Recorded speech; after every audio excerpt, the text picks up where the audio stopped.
Hey friends, welcome to the Garden of Mutual Delights. My guest today is Paolo Garbanzo. If you've been to a Ren fair in the last little while, you have probably seen his juggling act.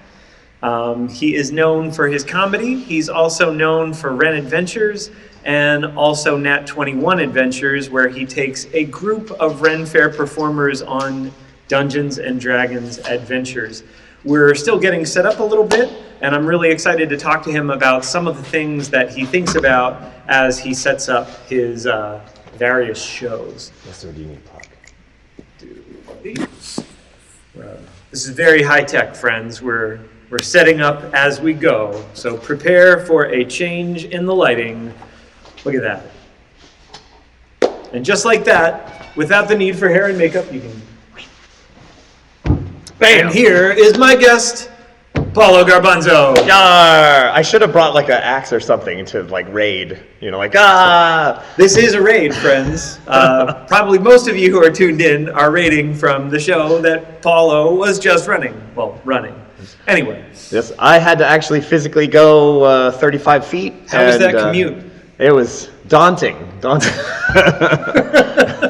It's like so. It's opposite. Jeremy's it's right all here. Opposite. Wait. Oh. Yes. Okay. So It's real weird. Like if I do this, I'm actually pointing at Paolo, but I'm really not pointing at Paolo visually. Now I am. So and the screen I can see is like way over here. So I'm gonna look over there to wait. I can. Yep. Now you got it. Get you right in the ear. There you go. Anyway, hi. It's great to be on the show. It's great to have you here. So I wanted to talk about maybe some things that a lot of folks don't necessarily think about when they see any of the shows that you're involved in.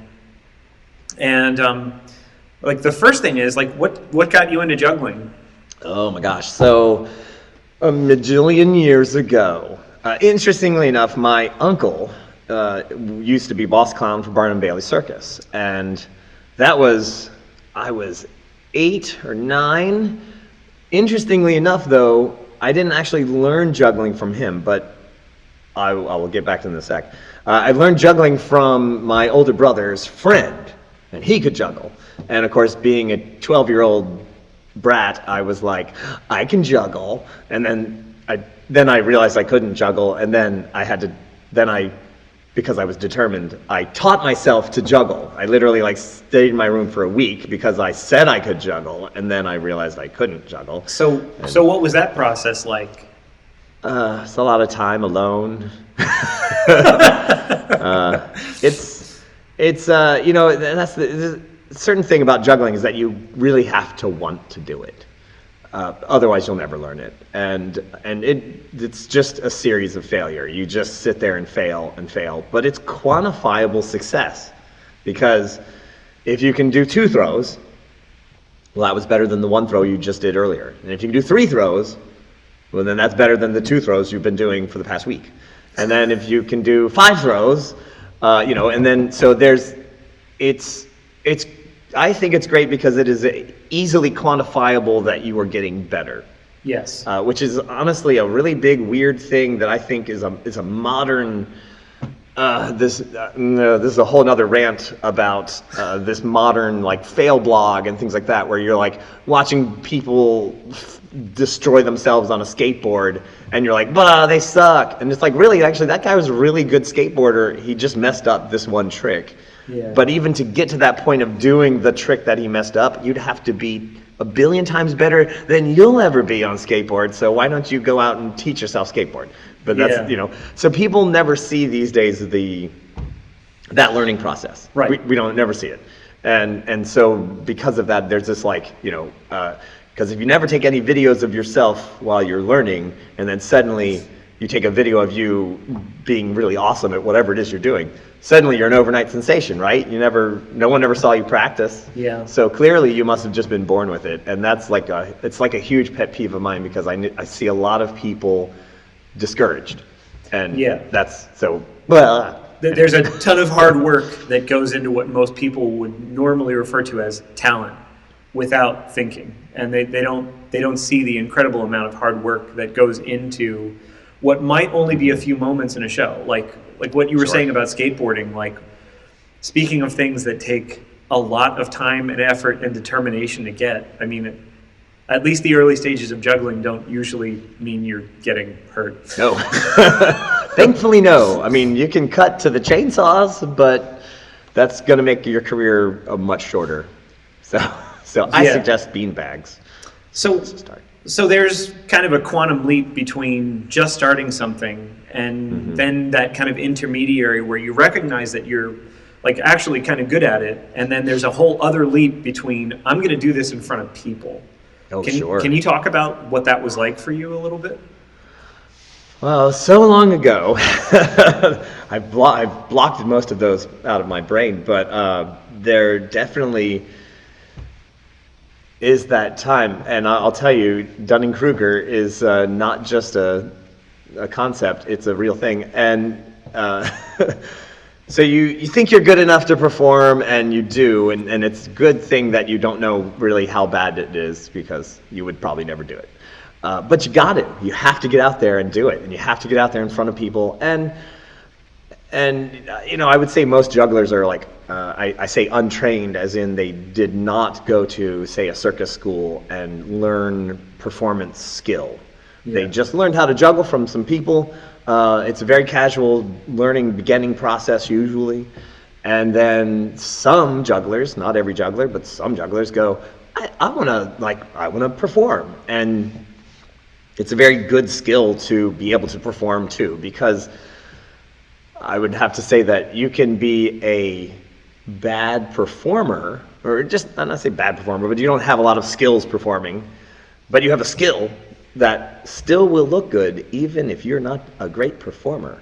Yeah. So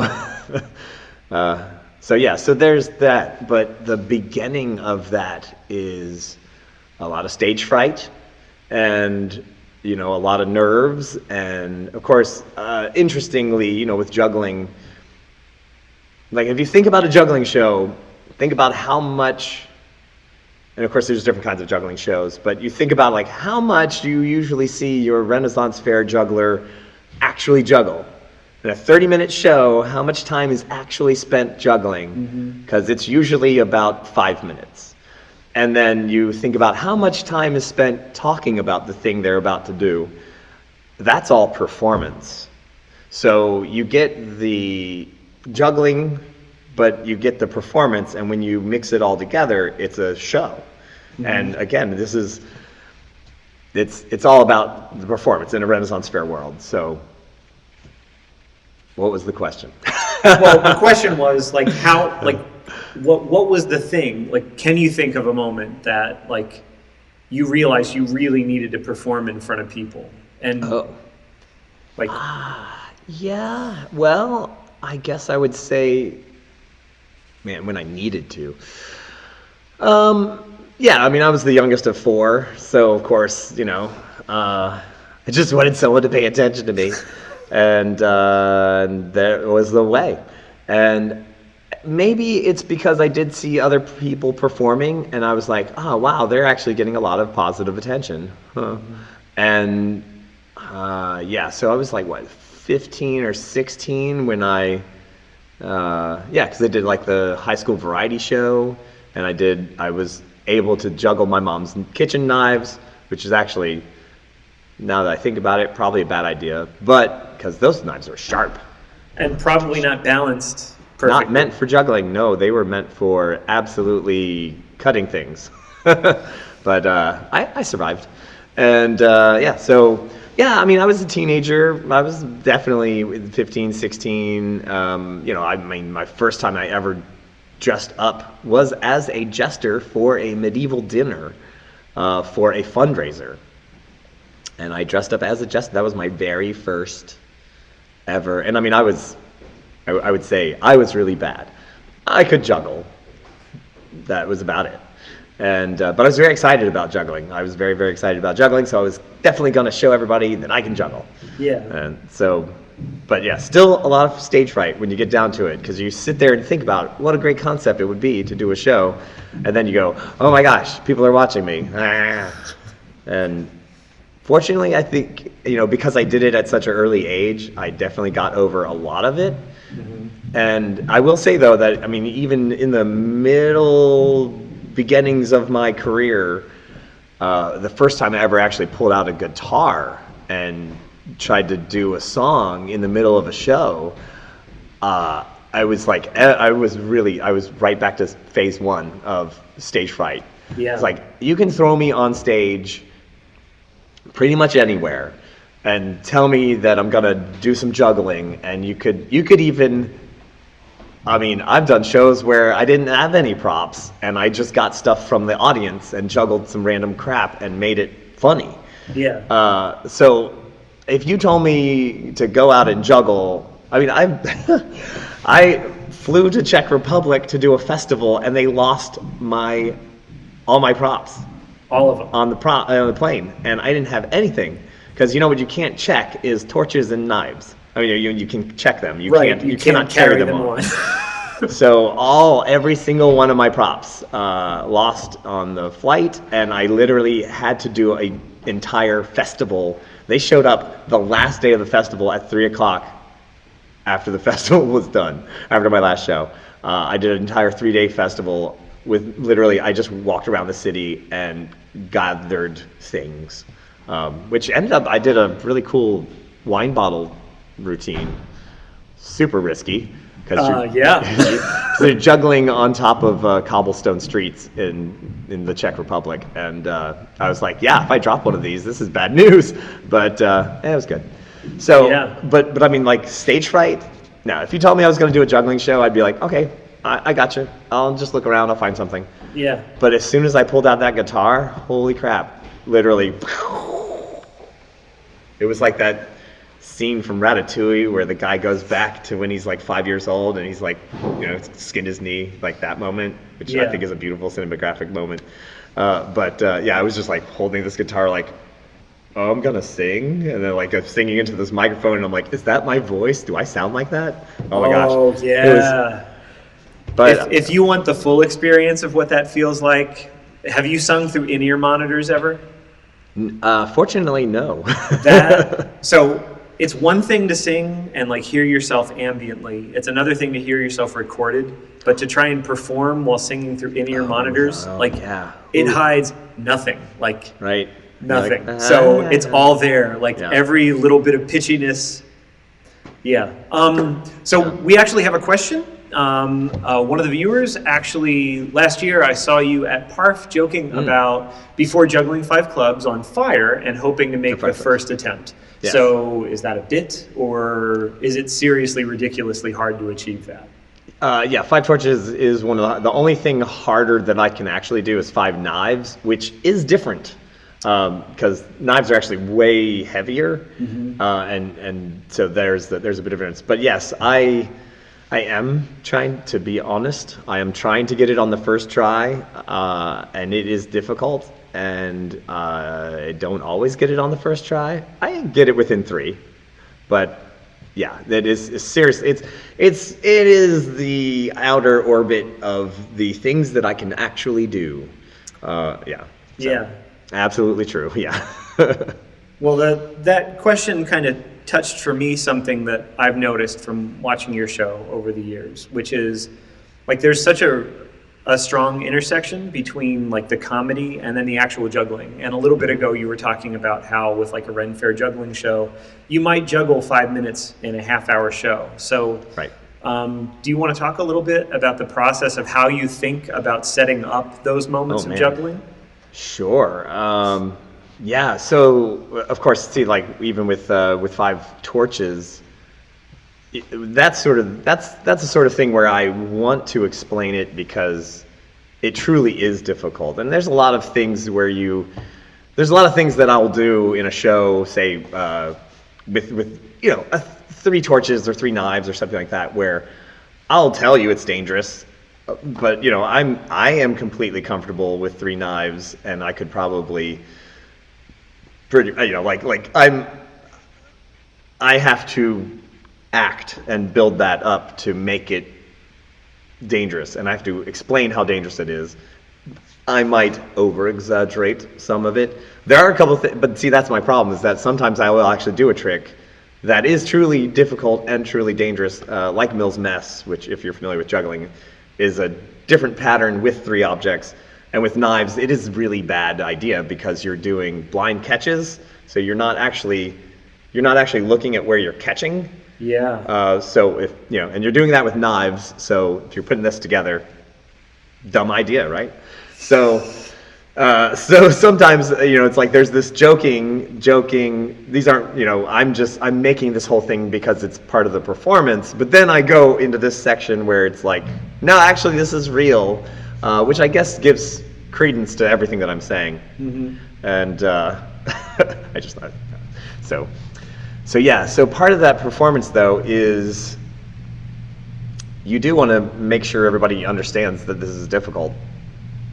Also, you're only going to juggle 5 torches for approximately 14 seconds. And that's if I'm feeling really comfortable in the pattern, 14 seconds. So I don't want to waste those 14 seconds of juggling by just going, here's the trick. Oh, what am I going to do for the next 27 minutes and 45 seconds of the show? Yeah. So you got to build it up by kind of drawing people in by explaining just how hard this trick is. Yeah. And sometimes a trick takes a real amount of explaining, and then sometimes there's a performance amount of explaining. Right. So I try to mix a little bit of both. I don't ever try to carry on too much, but there is a performance aspect to make sure that everybody understands this is a truly difficult trick. Mm-hmm. And with 3 clubs, I kind of go, hey, we're going to do it, and then I go into it because I have a lot of things to do with 3 clubs. Yeah. Whereas I don't have that many things to do with 5 torches aside from just juggle them and try not to mess up. And so there's that. Awesome. Hope that answers the question. No, that's good. I think another question that kind of got touched off for me, partly by the question that came from the viewer. So when did you start realizing that Ren fairs were probably the deal? As soon as I saw them. And I have to say, so I grew up playing Dungeons and Dragons, living in my own fantasy reality. I would think I was already running DMing. I was already all-time DM by 4th grade. So I was already building my universes and doing all these things. And in 4th grade, that's where I came up with ERT, because I had messed up a science test, and I was so thrilled that I knew all the planets. Back then, we had 9 planets. We had Pluto. That's true. It wasn't demoted yet. That's right. And I was a big science guy, so I was like, I know all the names of the planets, and we had a test. It was the planets. I got it, filled everything in, and I filled in Earth last because who's going to get that wrong? Oh, no. And boom, boom, boom. And I was so excited that I wrote EART. And I was just in such a rush to I'm going to be done before anyone else. And I left off the H. And I turned it in, and I was so excited. And then she graded it, and I got it back. And she was like, yeah, you missed, somebody spelled it ERT. Ha. And I just remember, it was kind of, she was kind of making fun of it. And I was like, oh, It's I spelled Jupiter and Saturn and Neptune, and I messed up. So I was like, you know what? No, ERT is real. ERT is a place. And so I modified my reality to be my fantasy reality. But Ren fairs. Back then, yes. So about there. Stay with me. So about there, yeah, sorry. But I didn't know about Ren fairs. I didn't know about Ren fairs until college. I was midway through college, and my friend is like, so you're a really good juggler, and you're totally into Dungeons and Dragons, and why aren't you at the Ren fair? And I was like, what's a Ren fair? So she led me to the Maryland Renaissance Festival, and I was there, and I was like, what? And I instantaneously, I was like, not to throw any shade on anybody there, but of course this was a million years ago, so I was like, I'm just as good as some of these acts. And you know, there were acts that I was like, wow. I mean, Johnny Fox was there, and you know, it was like, you know, you're like, okay, that is the expert level.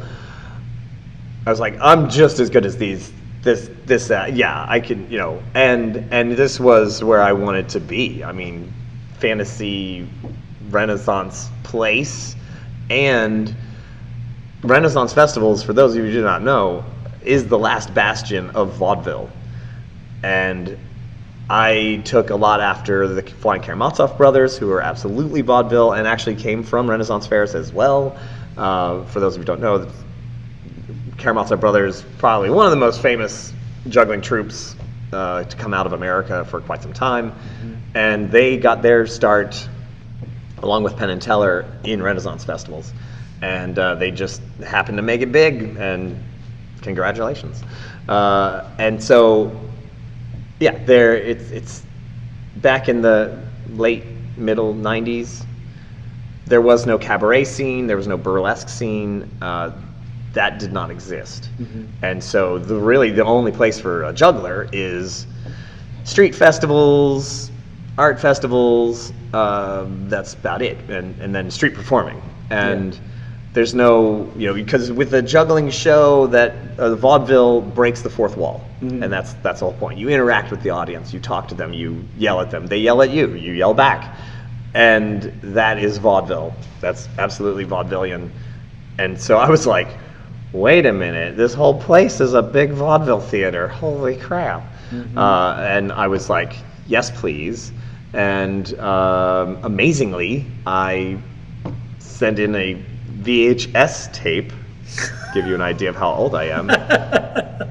And I got into Maryland for a few years, or for a few weekends, and because Maryland changes up their performances, their actors all the time. And only a few acts really get like a full run there. But I'm happy to tell you that I'll be back at Maryland for 6 full weeks. And from the last weekend of August until the first weekend of October. And so I'm thrilled to be back there. Of course, they didn't do last year. And so I'm really, really thrilled. It's only a few hours from my house, and it's, I'm just gonna say, it's a very, very beautiful festival. Top for, you know, I'm not going to throw disparagements on any other festival, but they're a gorgeous festival, and you should see it. I did, but not for a long time. I think I went to Maryland over 20 years ago at this point. Yeah, it's still gorgeous, and I personally feel like it's one of the best run festivals. Like they put a lot of money back in the infrastructure. There's a lot going for it. Let's just say it, without getting into too many crazy details. No, that's awesome. So, in terms of what does the rest of your year look like, scheduling wise? This year, speaking of Ren fairs, this year, we are super thrilled to be back anywhere aside from my house. Mm-hmm. Although I have to wear pants. What's up with that? And but not all the time. And so currently we're here at the beautiful Sherwood Forest Fair, and we're both here. I think you're here for... This is my last weekend. Oh, one more weekend. So I only have 2 more weekends here, and then I head off to the Tennessee Fair. Sherwood Forest, gorgeous fair. They have beautiful buildings. We're in one right now, which is gorgeous. Mm-hmm. And so they're going to run all the way until almost the end of May. End of May. And then, but Tennessee is going, and I'm at Tennessee a lot. So this year Sherwood shifted their dates. So mm-hmm. I'm here for just 2 more weekends, and then off to the Tennessee Renaissance Festival for May. And then I'm doing a 1 weekend appearance at the New Jersey Renaissance Festival, and along with several other people from our Nat21 Adventures. We'll get into that later. And let's see, what's going on then? Then I run around for a little while, and then I'm at the Midsummer Fantasy Festival up in Connecticut for 2 weekends, last weekend of June, first weekend of July, and then a little bit more running around, and fingers crossed if Europe is actually open, I'm going to go over there, but we'll see. And then I'm trying to think what's happening. I've got a private event, and then, oh my gosh, steampunk event. It's the Keystone Steampunk Festival. It's going to be in Pennsylvania, and that is August. Oh my gosh, I should have written this down. And then maybe we can post a link to your juggling site. Yeah, well, if you check out, also, I'm on Facebook, Paolo Garbanzo, Paolo Garbanzo.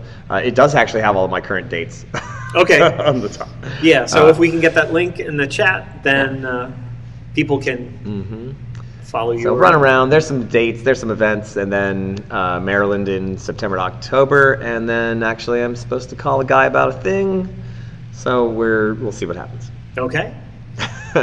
So the travel to Europe, is that by any chance part of the Ren Adventures? Well, it's a little bit of scouting for some new locations. Okay. Can you talk a little about Ren Adventures absolutely. for those folks that are watching that don't know? Well, for those of you who don't know, I used to do a lot of performing June, July, August in Europe, and so I have a lot of connections there, a lot of places I go and perform at medieval festivals and Renaissance festivals in places that had the Renaissance and the medieval. And now, these days, what I'll do is I will take people from America, I'll bring them over. We go to these festivals in San Gimignano in Italy and in Český Krumlov in the Czech Republic, and there's a million of them in Germany. And we will go do the festival, we'll hang out, we'll get to run around a medieval city that is having a medieval festival. It's pretty crazy and fun, and we do all those things. We also go and do some regular touristy things, like we'll climb the Florence Cathedral, get to see all of Florence. We do a lot of interactive stuff. They're small tours. It's usually about 12 people, and we go do a lot of really, really great stuff. And the thing is, the nice thing about taking a small group is that we really get involved with the locals, we can go to nice little restaurants. We're not 50 people trying to cram through a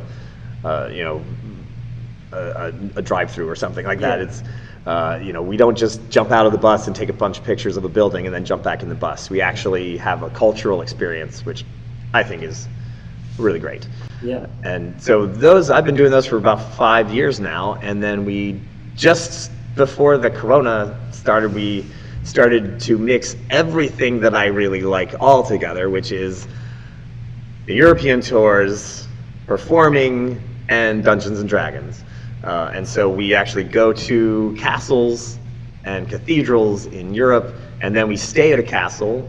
The tour that we were planning, we were going to stay at Muncaster Castle, which is a castle that I'm actually a jester of, because Muncaster has a jester competition. I won that competition several years ago, and the reason they have a jester competition is because Muncaster is the home of the original Tom Fool, the guy that we get that term, "Stop your tomfoolery." Yeah. That's that guy.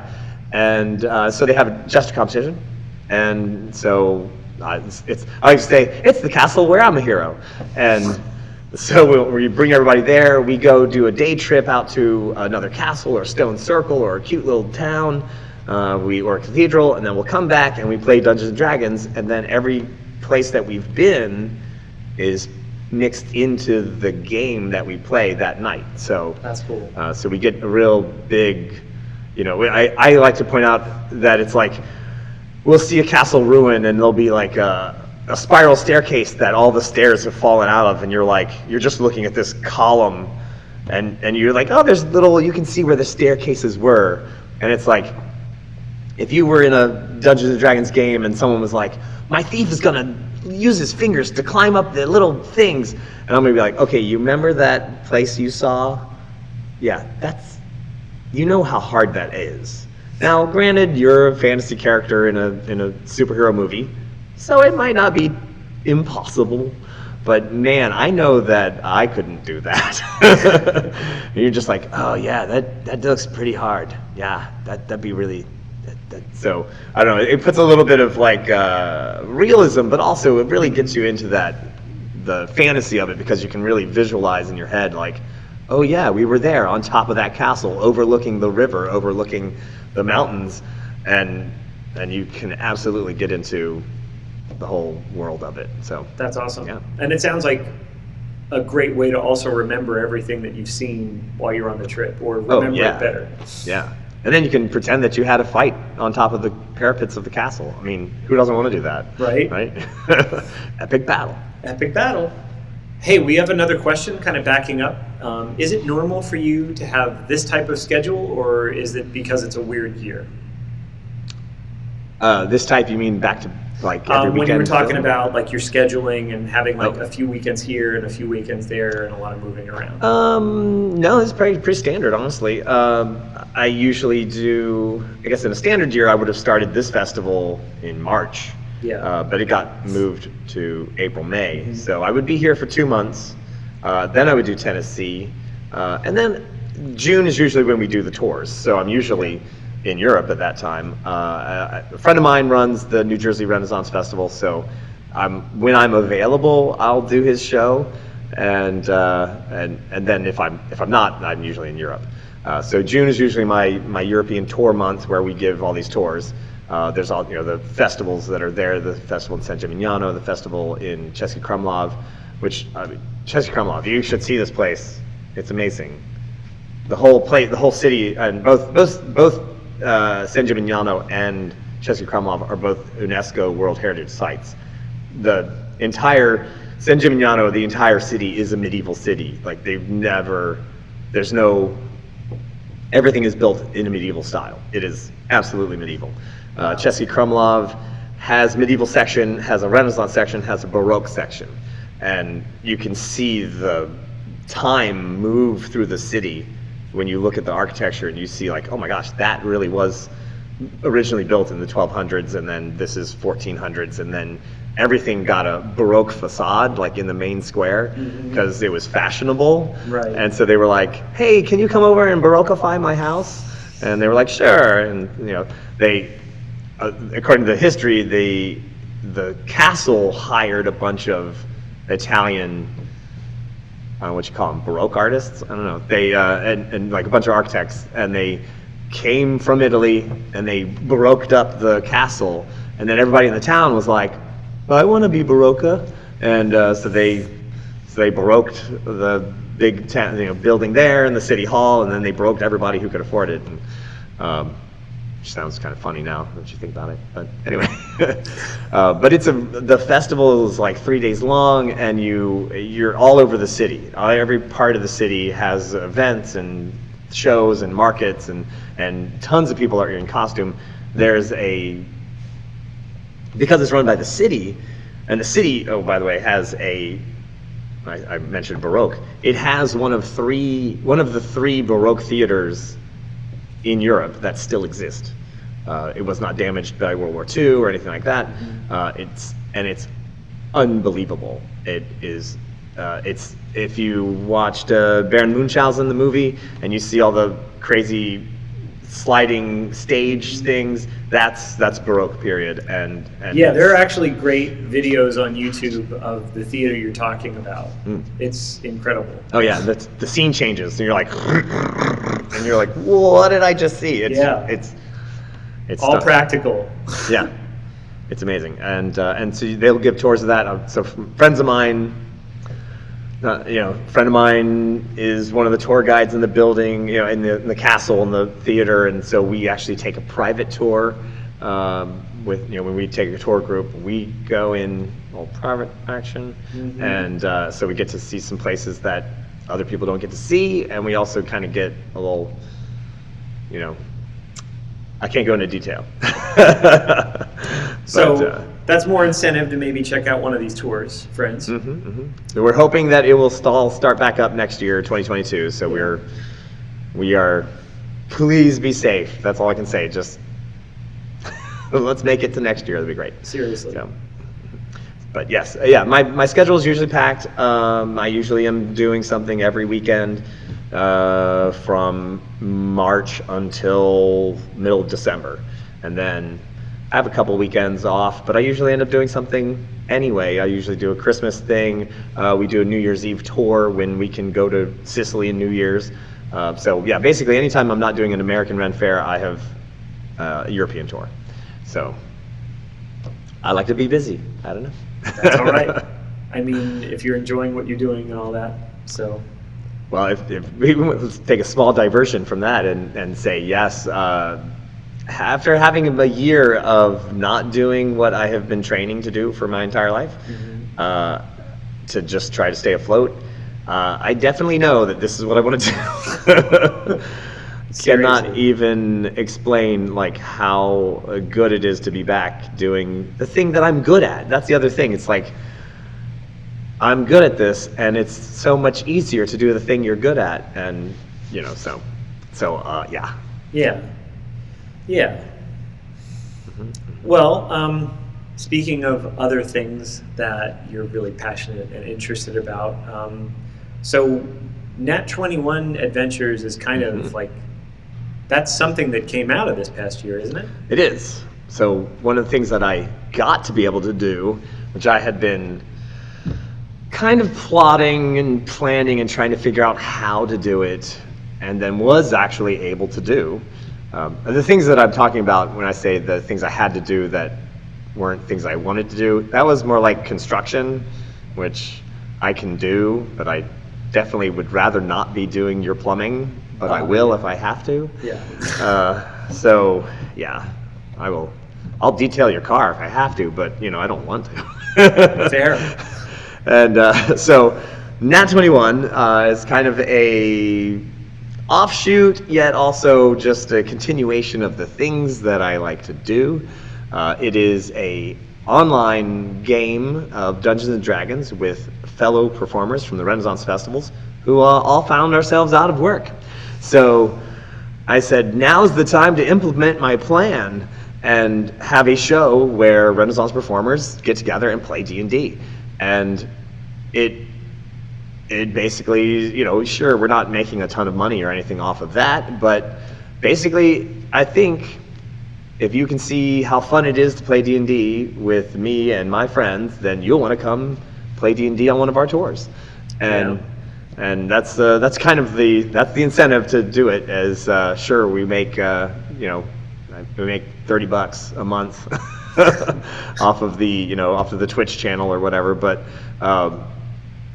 honestly, I think it's just like, hey, you get to see this, and maybe it'll turn into something even bigger. I mean, we're already planning for a big Nat21 event at the New Jersey Renaissance Fair, where literally people that I have not been able to physically see in a year, we're actually all going to meet up, and we're trying to make it happen. We're actually gonna spend most of our Nat21 money on making sure everybody gets there. And there's literally like performers that I know through one source or another that they've never met. Yeah.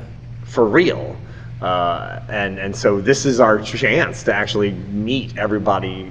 You know, like everyone's actually gonna be there.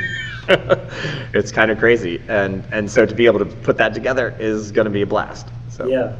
We have a comment, a huge success after running just over a year and lots of new friends made, which I feel like, yes, yeah. This will next week, April 26th, will be our 1 year anniversary, and it's been quite a ride. We've expanded.